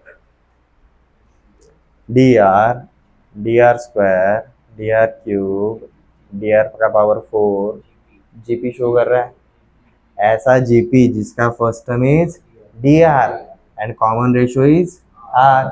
और कितने टर्म्स है देखो, पहले टर्म का पावर 1, दूसरे टर्म का पावर 2, तो भाई आर का पावर n माइनस 1 है, तो मतलब ये एक ऐसा जीपी है जिसके अंदर total number of terms is n minus 1। हम सीधा ये समेशन के लिए जीपी के समेशन वाला फॉर्मूला लगा देंगे। ये क्लियर है? तो देखो पहला टर्म वैसा का वैसा ही रहेगा।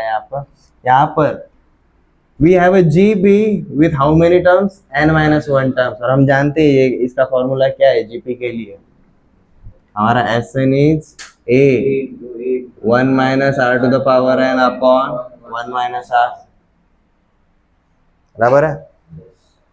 ए इज फर्स्ट टर्म और अपना फर्स्ट टर्म क्या है, डी आर है। ठीक है, कॉमन रेशियो तो आ रही है।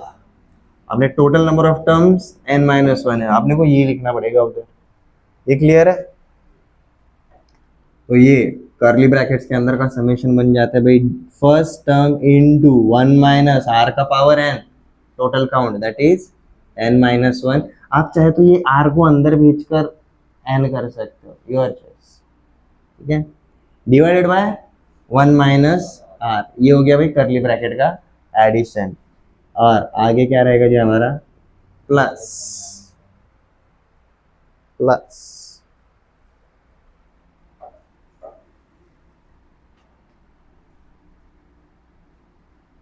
a plus n minus 1 times of d का power r to the power. Wait, अपन ने 1 माइनस 2 किया था ना, तो ये नीचे वाला तो निगेटिव साइन के साथ आना चाहिए, माय मिस्टेक। अपन ने 1 माइनस 2 किया था ना, तो ये टर्म बचा था, तो ये निगेटिव साइन के साथ आएगा बस। यहाँ तक क्लियर है? अब देखो यहाँ पर हमने क्या किया, एस एन कॉमन ले लिया, यहाँ पर बचा 1 माइनस आर। यहाँ पर 1 माइनस आर मल्टीप्लीकेशन में उधर जाएगा तो डिवीजन में चला जाता है। ठीक है, तो देखो हमारा एस एन का वैल्यू क्या मिलता है final. So S N is equal to 1 minus R से इसको भी डिवाइड करना है, इसको भी डिवाइड करना है और उसको भी डिवाइड करना है। ठीक है, तो हमारा एस एन बन जाता है A upon 1 minus R plus D R in bracket 1 minus R का power n minus 1 divided by 1 minus R का square minus a plus n minus 1 times of d into R to the power n upon 1 minus R. तो AGP के लिए सीधा ये formula रट्टा मारना preferable रहता है। ये क्लियर है?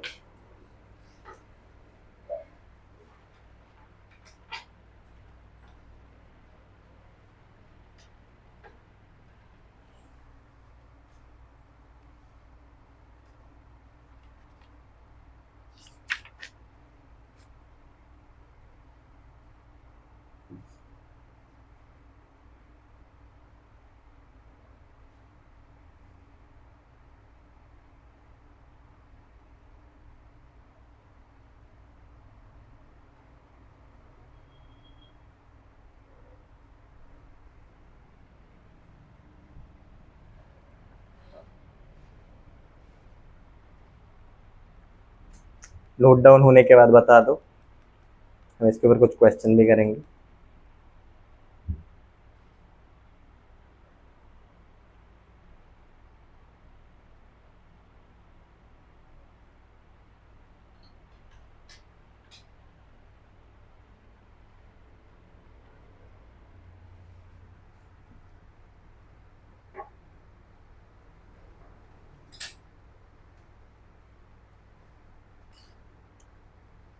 डोंट बी लाइक कि सर मैं एजीपी का सीधा फॉर्मूला रट्टा मारूंगा। वो फॉर्मूला रट्टा मारने के बाद समझ में नहीं आता, बाउंसर चला जाता है, क्या हुआ कैसे आया। मैं जैसे इस प्रोसेस को एक बार जस्ट समझ लिया, ये पूछे नहीं जाने वाला बट समझ लिया, वो फॉर्मूला याद रखना आपको इजी हो जाता है। वो फॉर्मूला याद रखने के लिए हम ये कर रहे हैं। ये क्लियर है?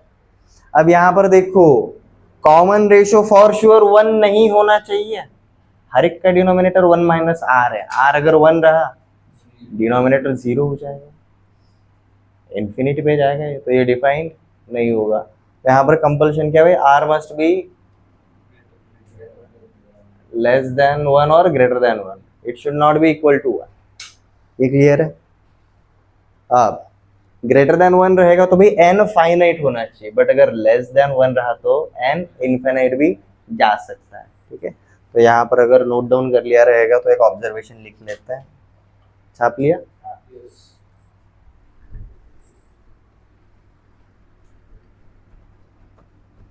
अब देखो इधर ही, व्हाट इफ, वो फॉर्मूला कैसे बनता है, what if N tends to infinity, ये तब भी पॉसिबल या फिर अलाउड होगा whenever common ratio is less than one, मतलब अगला टर्म पिछले टर्म से छोटा होना चाहिए, तभी तो इन्फिनिटी तक हम जाना अलाउड करेंगे। And we know whenever R is less than one and N tends to infinity, R to the power N ये किसकी तरफ जाएगा, जीरो की तरफ जाएगा। Even R to the power N minus one रहेगा तो भी वो जीरो की तरफ ही जाएगा, फर्क नहीं पड़ता। तो ये R to the power N minus one zero, R to the power N zero, और देखो उधर तो भाई जो नंबर मल्टीप्लीकेशन में वही जीरो हो रहा है, वो कैंसिल आउट हो जाएगा। तो यू विल फाइंड आउट, अगर ये कंडीशन अगर डलेंगे तो हमारा एक नया ऑब्जर्वेशन बनता है, sum of infinite terms for AGP S infinity, ये बन जाएगा जी हमारा a upon one minus R plus ये r to the power n minus one zero ना, तो ये बन जाएगा जी हमारा dr upon one minus R का square, sum of infinite terms for AGP।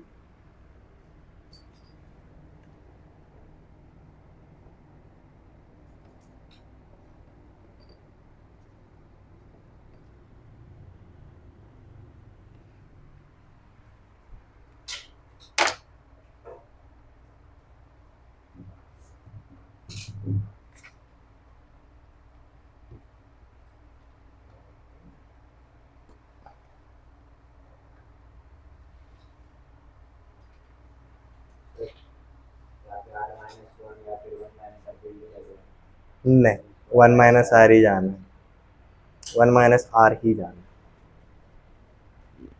इधर R minus one minus R ऐसा नहीं, वन माइनस आर ही जाना। ठीक है, ये विल बी लाइक सर ये निगेटिव तो जा सकता है, ऐसा मत सोचो। अगर आर ग्रेटर देन वन है, वन माइनस आर भले ही निगेटिव है, ठीक है, ये टर्म निगेटिव हो जाएगा, चलो मान भी लिया। यहाँ पर अगला वाला, ठीक है, ये भी वन माइनस आर निगेटिव रहेगा, बट निगेटिव पार्ट जब अगर सब्ट्रैक्ट हो रहा है तो ये क्या होने वाला है, ऐड होने वाला है, तो ये एडिशन में जाएगा। और भाई सम ऑफ जीपी एडिशन में है, अब भले ही वन माइनस आर निगेटिव है बट वन माइनस आर का स्क्वायर पॉजिटिव रहेगा, ये term through and through positive रहेगा। समझ में आ रहा है? फिर सर ये R to the power N minus one भी तो, ये one minus R to the power N minus one वो निगेटिव हो जाएगा, होने दो, वो वाला टर्म काफी बड़ा होने वाला है। ये देखो ना वहां पर आर का पावर एन है और वो साथ में मल्टीप्लीकेशन में, ठीक है, वो वाला पार्ट बहुत इम्पैक्ट करता है। क्वेश्चन करते हैं, आइडिया आ जाएगा। अब देखो एजीपी को रिकॉग्नाइज करना काफी काफी मुश्किल है। जैसे कि ये वाला एग्जांपल देखो, फाइंड nth term for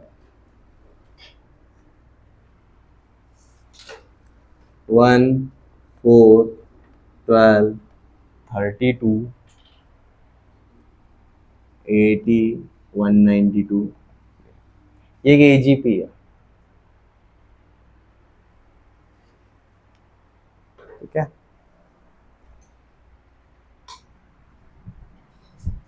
ये एक एजीपी है, बट एजीपी में हमें सिर्फ फर्स्ट टर्म मैटर करेगा क्या, नहीं, हमें common difference and common ratio ये दोनों पता होने चाहिए, और नंबर देखते से वो कभी भी डायरेक्टली डिटेक्ट नहीं होते। ये क्लियर है? तो यहाँ पर सबसे इजी तरीका क्या रहता है वो बताता हूँ। ये नंबर किसके मल्टीपल है वो एक बार चेकआउट कर लेंगे।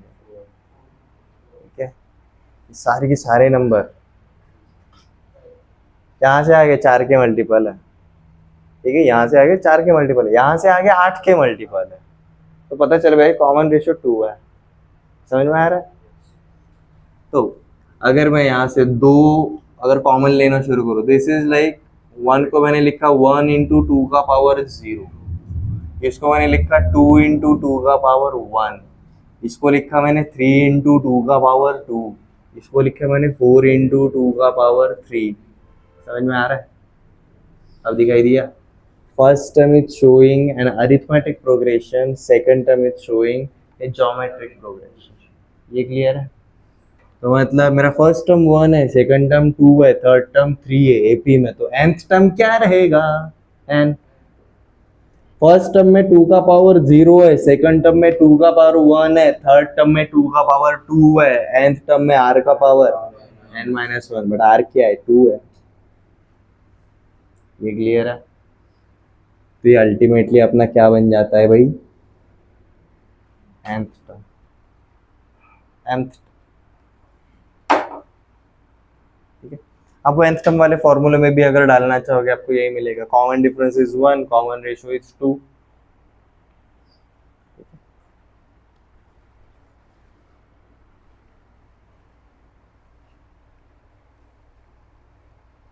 इसके लिए डिटेक्ट करके बताओ। 3, 12, 36, 96, 240।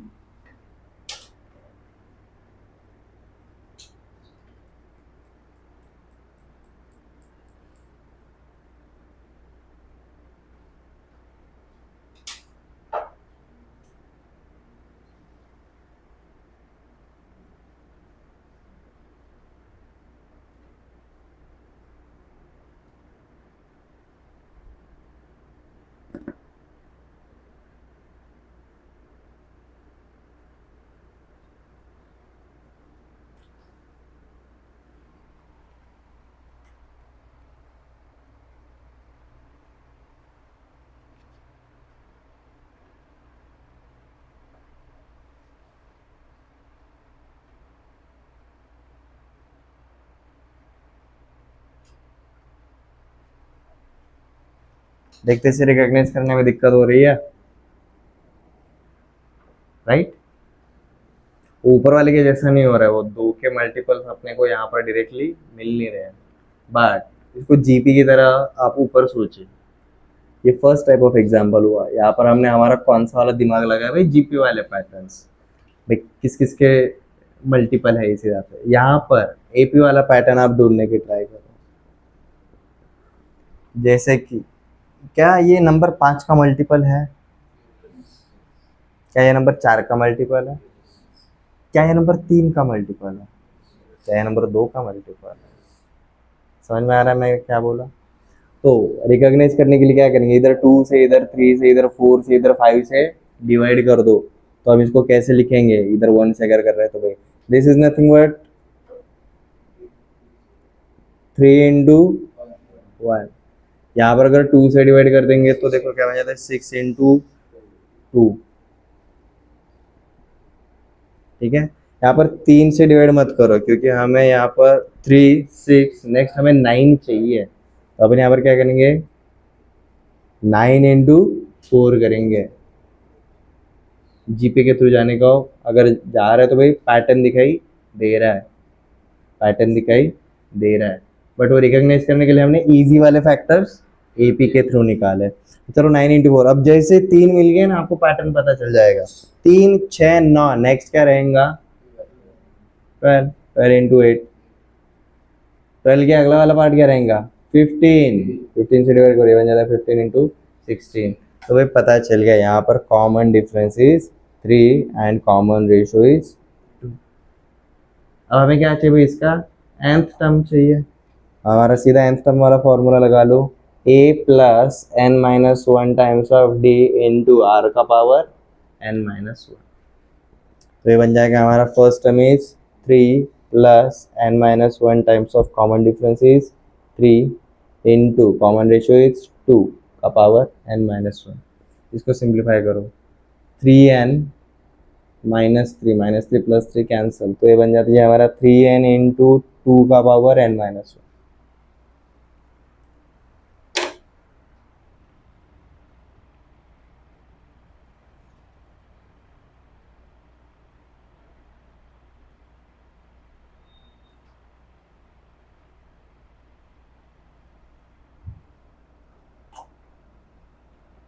ये क्लियर है? अब आपके लिए इसका होमवर्क क्या है वो बताता हूँ। ये दोनों जगह पर आपको फर्स्ट टर्म पता है, कॉमन डिफरेंस पता है, कॉमन रेशियो पता है, you have to find out their sum of N terms. अब सम ऑफ एन टर्म्स में आपका अननोन सिर्फ क्या रहेगा, एन रहेगा। आपको ए पता है, डी पता है, आर पता है, टैली करना है। ये क्लियर है? छोटा टास्क है काफी। ओके, एजीपी इतना ही है। एजीपी के क्वेश्चंस आप स्टेट बोर्ड के बुक में देखोगे, आपको तभी मिलेंगे, ना ये आर डी शर्मा में रहेगा, हो सकता है शायद, बट पाथफाइंडर एमएफएन में तो नहीं होगा। ये क्लियर है?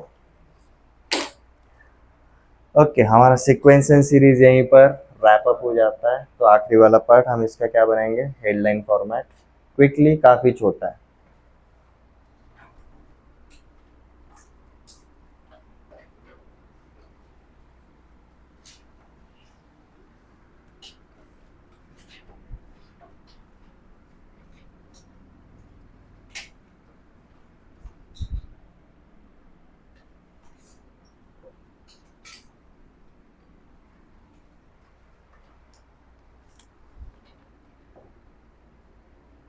ये अपना 6th चैप्टर है ना?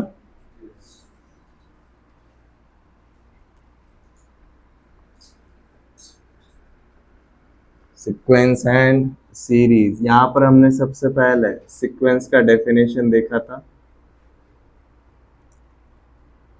उसी के साथ हमने सीरीज का भी डेफिनेशन देखा था, एंड पर्टिकुलरली हमने प्रोग्रेशन से शुरुआत करी थी, एंड यहाँ पर इसके टाइप्स के बारे में भी बात की थी। 3 टाइप रहते हैं और उसमें से हमने मेजर वाला पार्ट शुरू किया था, अरिथमेटिक प्रोग्रेशन। अरिथमेटिक प्रोग्रेशन के अंदर हमने सबसे पहले इसका डेफिनेशन देखा, नेक्स्ट हमने इसका जनरल टर्म देखा, दैट इज एन। इसके बाद हम ये जनरल टर्म मतलब nth term and nth term from the and सब है इसके अंदर, ठीक है। तो जनरल टर्म मतलब A N and A M minus N plus one, ये दोनों पार्ट देख लिए। सिलेक्शन ऑफ टर्म्स, उसके बाद properties of arithmetic progression, and then sum of N terms, and सबसे एंड में देखा था जी अरिथमेटिक में। बराबर है? सेम चीज है।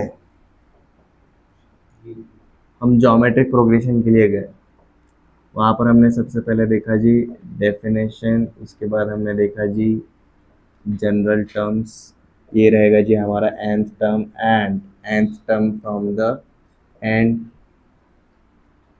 इसके बाद देखा जी हमने selection of terms for GP, हमने देखे जी properties of geometric progression,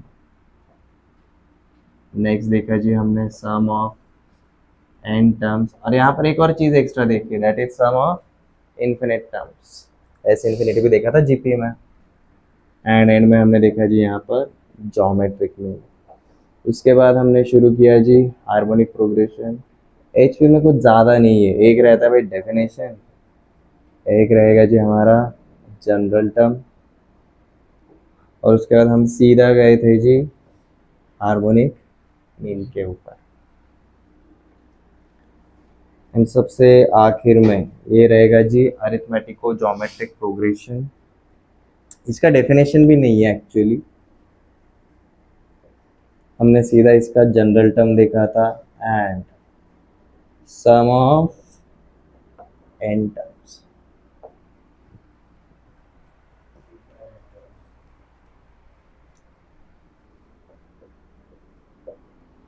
some of infinite terms, ठीक है।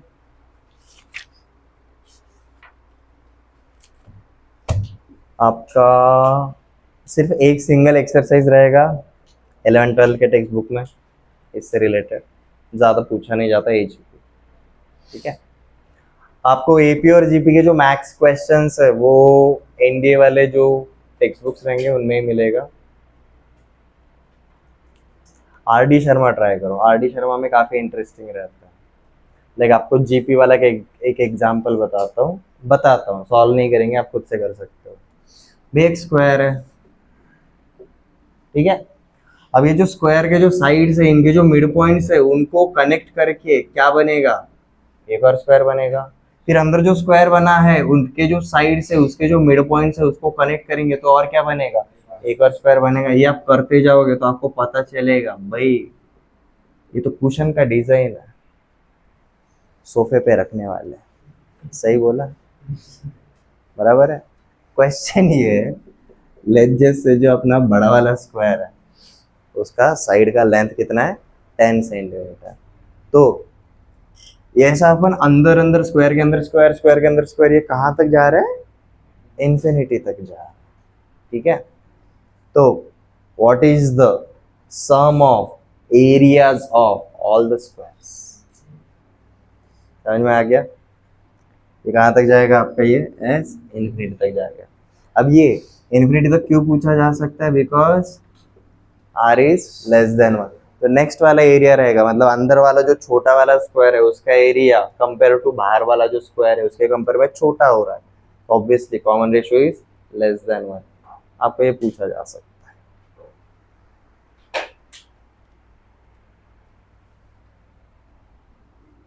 ठीक है।